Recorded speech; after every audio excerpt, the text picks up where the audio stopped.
outremernews.fr, site d'information actualisé 24 heures sur 24, 7 jours sur 7. Viviane Romana, vous êtes aux côtés de votre mari qui fait une grève de la faim parce qu'il trouve inadmissible un décret de loi qui a été déposé par un sénateur européen. Qu'est-ce que vous pouvez nous dire de plus sur ce combat et comment vous accompagnez votre mari dans cette action? Alors écoutez, je l'accompagne comme une combattante à ses côtés. Il y a quelque chose effectivement de particulier dans notre couple, que nous sommes des militants. Nous sommes mari et femme, mais nous sommes aussi des militants. Et c'est la militante qui est à côté de lui. Quand jeudi matin, il m'a fait savoir à 5 heures du matin qu'il avait l'intention de faire cette grève de la faim. Sans hésitation, je lui ai dit « Oui, tu dois la faire et tu dois la commencer tout de suite ». Je n'ai eu aucun doute sur cela. La situation était trop grave. Il fallait trouver une solution.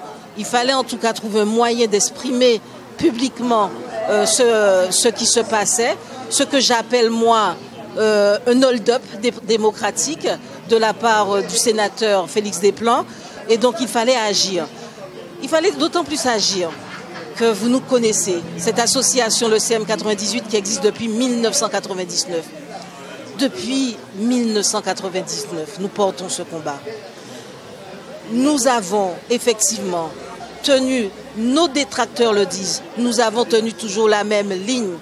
Nous avons cherché systématiquement à comprendre notre histoire, à comprendre effectivement ce qui était en jeu dans la mémoire de l'esclavage, et en particulier ce que nous, les victimes, pas les victimes, les descendants de ces victimes, ce que nous portions de cette histoire.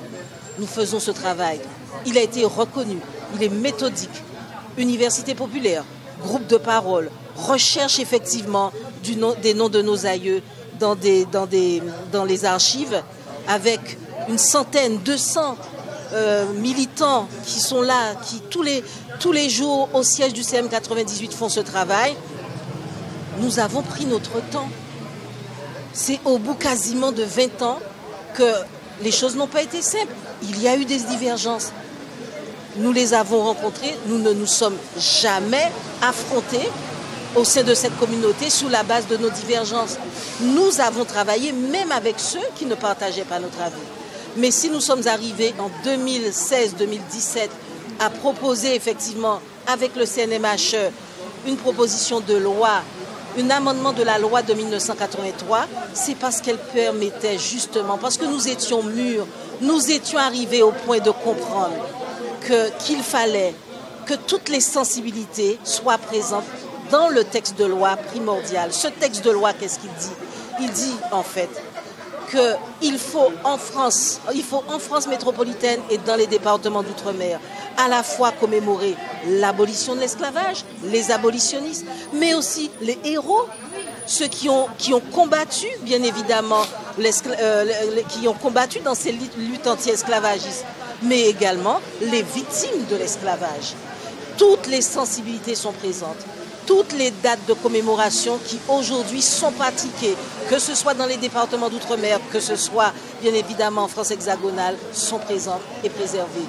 Au contraire, nous avons compris que cette histoire, qui a été reconnue crime contre l'humanité en 2001 par Taubira, elle avait justement, par rapport à sa lourdeur, par rapport à ce qu'elle représente encore pour nous, elle devait avoir autant de dates nécessaires, si besoin était, pour commémorer effectivement cette histoire.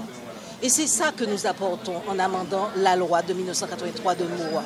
Donc il est évident que vous comprenez que quand lundi matin, on me dit que Félix Desplans, le sénateur guadeloupéen, dépose un contre-amendement qui va être voté par la commission des lois et qui va supprimer l'amendement qui a été voté à l'unanimité par l'Assemblée nationale, comprenez que c'est un coup extrêmement dur pour nous. C'est un coup de poignard. Êtes-vous satisfaite des soutiens que vous avez reçus? Alors, nous sommes satisfaits des soutiens que nous avons reçus. Alors, ce qui est assez amusant, c'est que j'ai une amie qui m'appelait tout à l'heure de la Guadeloupe. Et la Guadeloupe aussi, ça téléphone beaucoup. Et elle me dit, mais quand c'est blanc, là, fait autre encore. On dit, il n'y a pas un blanc qui fait nous ça. On dit, quand on veut les faire, ça vient de nous. Et donc, je crois que, et honnêtement, que nous avons largement démontré le travail que nous avons fait. Nous ne sommes pas des excités. Nous ne sommes pas en train de mettre les uns et les autres à côté. Nous qui avons à un moment donné pourtant combattu le 10 mai, c'est nous qui introduisons le 10 mai dans la loi, parce que le 10 mai n'y figurait pas. C'est nous qui demandons que le 10 mai soit une date nationale. Donc comprenez que là, c'est quand même inadmissible ce qui se passe. Alors oui, il y a des soutiens. Il y a énormément de soutien aujourd'hui. Et je crois que la sagesse, nous sommes en face du Sénat. Les débats vont commencer la semaine prochaine. La sagesse voudra, bien évidemment, qu'un travail qui a été mené en collaboration avec qui est un mouvement populaire, qui a été mené avec différents experts, que ce soit des historiens, des spécialistes, des politologues, spécialistes de la question mémorielle, mais aussi des élus qui nous ont soutenus. Je ne vais pas vous citer toutes les villes qui nous ont soutenus sur cette question. Je pense que nos sénateurs seront suffisamment sages pour prendre la bonne décision. Voyez-vous, mon vœu le plus cher en 2017. Nous sommes en janvier, c'est la période des vœux. Vous savez, nous avons envie d'une chose au CM98. C'est qu'il n'y ait plus de conflit mémoriel. Voilà, qu'on tourne la page et que nous sommes capables aujourd'hui, sur la base d'une proposition qui rassemble tout le monde, de pouvoir passer à autre chose. De pouvoir effectivement construire des documents qui pourront être utilisés par les chercheurs, par nos enfants de demain, qui viendront alimenter l'historiographie. C'est ce que nous voulons. Commémorons les dates qui nous semblent importantes. Commémorons plusieurs à la fois, mais main dans la main. Voyez-vous, ce que je souhaite profondément pour nous tous. Nous pouvons ne pas être d'accord, ça fait partie de l'être humain.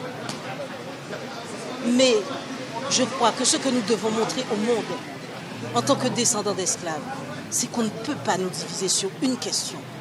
Ce qui nous a fondés, l'esclavage. Ce n'est pas possible que la trahison vienne de des nôtres. Donc je crois, et je suis convaincue, que dans la semaine à venir, la sagesse sera en face, les bonnes décisions seront prises pour nous permettre d'avancer et de construire ensemble. Et je pense que, honnêtement, avec la loi égalité réelle, il y a de quoi faire. Il y a des sujets très importants. Le problème de la violence en Guadeloupe, le problème des jeunes qui, malheureusement, effectivement, ne trouvent pas de travail ou sont confrontés à la délinquance, le problème des familles, le problème économique. Mettons nos forces ailleurs et montrons au moins qu'il y a une unité qui est celle-là, qui est notre origine. Là, je m'adresse à l'épouse. Êtes-vous quand même inquiète pour votre mari concernant les conditions climatiques qu'on a et qui vont empirer dans les prochains jours? Je ne suis pas inquiète parce qu'il m'a appris à ne pas être inquiète. Il est médecin. Donc il y a également le docteur Séjean qui passera le voir régulièrement. Je pense que le vice-président Emmanuel Gordien est également médecin. Nous avons quelques soignants dans notre équipe. La femme d'Emmanuel Gordien, Evelyne Gordien, est infirmière. Nous avons des cadres infirmières, etc. Il est bien entouré. Il est évident que s'il y a la moindre défaillance, bien évidemment, au niveau de sa santé, il arrêtera la grève de la faim. Mais pour l'instant, il a pris les précautions qui sont normales. Il est en bonne santé. Il a un peu de tension, mais ça fait longtemps, donc il a ses médicaments. Je suis rassurée. Il est bien entouré. Il a un lit qui est confortable. C'est quand même assez chaud. Je crois qu'il tiendra. Outremernews.fr, site d'information actualisé 24 h sur 24, 7 jours sur 7.